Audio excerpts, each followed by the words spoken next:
mọ́mí ṣe rí nǹkan tó ṣe fún yín yẹn òun ló ṣe fún fídíò yẹn mẹ́sàn tó fi ṣe wedding ní 4 years ago tí wọ́n sọ̀rọ̀ nípa ẹ̀ ìgbà táwọn èèyàn wá fún marriage wọn tí wọ́n wá fún wedding wọn tí wọ́n sọ̀rọ̀ nípa ẹ̀ pé kò sí nínú ìlú tó máa sọ pé wọ́n lọ cut old video torí pé yẹn náà ṣó sọ̀rọ̀ sí wedding yẹn. màmá bẹ̀mí ṣé nígbà torí èèyàn bá burú ọmọ kékeré ń ṣe nǹkan ọmọ kékeré lẹ́lẹ́dàá tiẹ̀ o. bẹ́ẹ̀ni.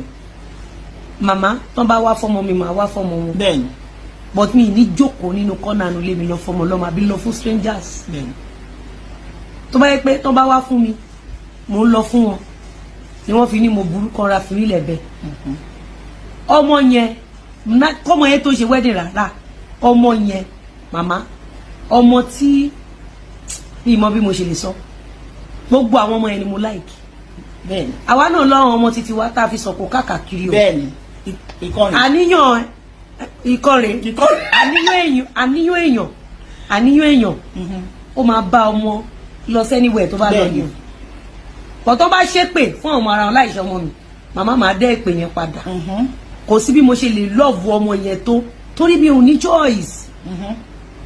ìyá tó ṣépè kò fẹ́ràn ọmọ ọlọ́mọ ni. bẹ́ẹ̀ni. àbí èmi fẹ́ràn tèmi èmi náà ní choose ọmọ ọlọ́mọ over ọmọ mi. of course. sharing social media we just have to do what we have to do. ẹ wo Wùnmí kí Fatai ọmọ tí mo ṣe ń tìtì kéèsì látànà. Ǹjẹ́ Fatai. Adéwùmí Fatai. ṣé ìtò ní warapa ẹ̀ tó ní epilepsy lẹ́nu. ṣé mo dárúkọ ẹ̀rí lọ́nà. mo ní kẹrẹ álọ̀mù fún. ṣé mo di arúkọ ẹ̀rí. ládùrú aburú tó ṣe mi ò dárúkọ that is one thing about me. èmi máa ń fúnyàn ní lọ́ngọ̀ bọ́jọ́ bá ti yí sí mi lórí. tó ti ṣorí burúkú wa ìyẹn ní wàrà wọn ò jẹ́ láyè ṣoṣo yẹn dáadáa. ṣẹ́jẹ̀ láwọn tó ń bá mi jà ọmọ òótọ́ o wọ́n mọ̀ pé sweet soul ní Lizzy wọn ò ríru Lizzy mọ́ nínú ayé. very wonderful very honey pie. wọn ò ríru Lizzy. choco pie sweet pie fish pie. bá mi pẹ́ nìyẹn. níbo ẹ ò dájú fọ́rídà wà bí níbi tá a bọ̀rọ̀ dé ká ní wọ́n sí bí dẹ́lẹ̀ pẹ́ tó bá wùn yín mo lè má bẹ̀ níbi tá a bọ̀rọ̀ ẹ pẹ́ tó bá wùn yín. so màmá ẹjọ́ mà ẹ má bínú mà ẹjọ́ mà mo dey appreciate yín mà mo appreciate pé ẹ wá fún mi rí gbogbo bí táwọn ọmọ yín bá ń lọ wọn ní pàdé lé nìyí. àṣẹ o ẹ jẹ́ wọn mọ̀ táwọn ọmọ yín bá dé peak glory wọn eléyìí ni ò ní já wọn bọ eléyìí ni ò ní bá tiwọn jẹ́. àṣẹ o màmá àdúrà yín á gbà. àṣẹ o mami Abẹ́ní mami Kessette ojú òní tí ìlà ìlà ìyá Kessette grandma máa rí yín pẹ́ grandma like yín ẹ̀mí ìyá Kessette grandma like yín gidi ìyá Kessette bí ìyá Kessette tó bẹ jẹ yín grandma gbọ́dọ̀ wà níbí. bí ìyá Kessette láti gbọ́ nǹkan nípa Lizzy wọ́n máa pè mí ìgbà mi ò ní pè wọ́n á ti kọ́kọ́ ju fídíò tó bá ti wá ju fídíò tí fídíò ẹ̀ bá máa wá pọ̀ mami ẹ̀ bèè lọ́wọ́ mi ngbà mo rí fídíò yẹn ara ta mí mo ní kí n ju tèmi náà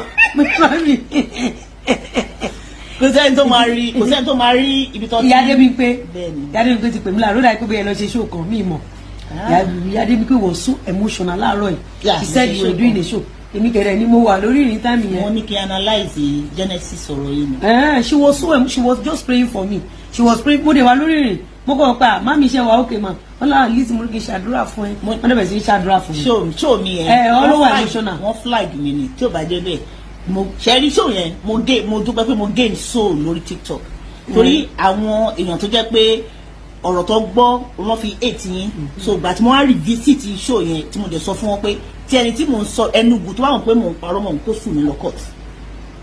Jésù tiwọn tẹ́ ẹ bá tún wá dá Jésù wà lọ́dọ̀ tiwọn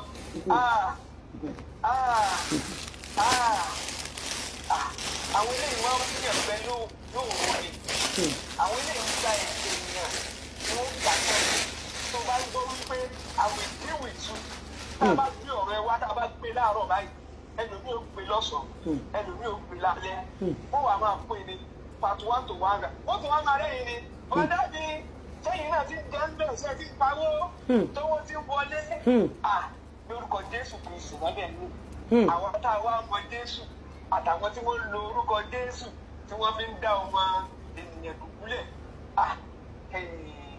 ẹ jẹ́ ká dúpẹ́ fọ́lọ́run ẹ̀yin tẹ́yìn tọ́lọ́run náà lẹ́nu ní ní tèèsì Jésù Kristi tí wọ́n táwọn ń gbé kiri ní tèèsì kẹ́ẹ̀wó Jésù kẹ́ẹ̀mọ̀ ní kẹ́ẹ̀mọ̀ o Jésù táwa mọ̀ ní káàmọ̀ o nítorí dáadé bọ́ọ̀lù èké ẹ̀jẹ̀ bá wa dùn wá nínú wọn lá láti sàní wá wọn láti ẹ̀jẹ̀ nǹkan kan ẹ̀rí bí wọ́n ṣe adé ẹ̀kọ́ ẹ̀rí bí wọ́n ṣe humiliate ẹni tí wọ́n gbé káàkiri wọ́n parọ́ olè mọ́ tí wọ́n parọ́ olè mọ́ Jésù Kristi wọ́n parọ́ olè mọ́ kò sí tí wọ́n gbé fún tán ẹ̀bùn bí tó ń gbé tó kàn má gbé lébù ẹ̀bùn ọ̀tún ẹ̀bùn sí ẹ̀ kí ni wọ́n gbé síbẹ̀ báwo ló ṣe tó wù gbàrà láyé ló yẹ ká bá pẹ̀lú yẹsà pẹ̀lú bí Jésù bó ṣe ní dignity tó wọ́n rí dignity ẹ̀ sínú ẹrọ̀fọ̀ láti sin olè méjì. Ọlọ́run ní pé kò ní rí bẹ́ẹ̀ Ọlọ́run ní kò ní rí bẹ́ẹ̀ kò ní rí bẹ́ẹ̀ bọ́tà ṣe ń bẹ̀rù fún nínú ayé àmín bọ́tà ṣe ń gbìyànjú tó ṣé ìwọ̀n fáwọn tí wọ́n ṣe gbogbo dáhùn sọ yìí náà fún Jésù Kristi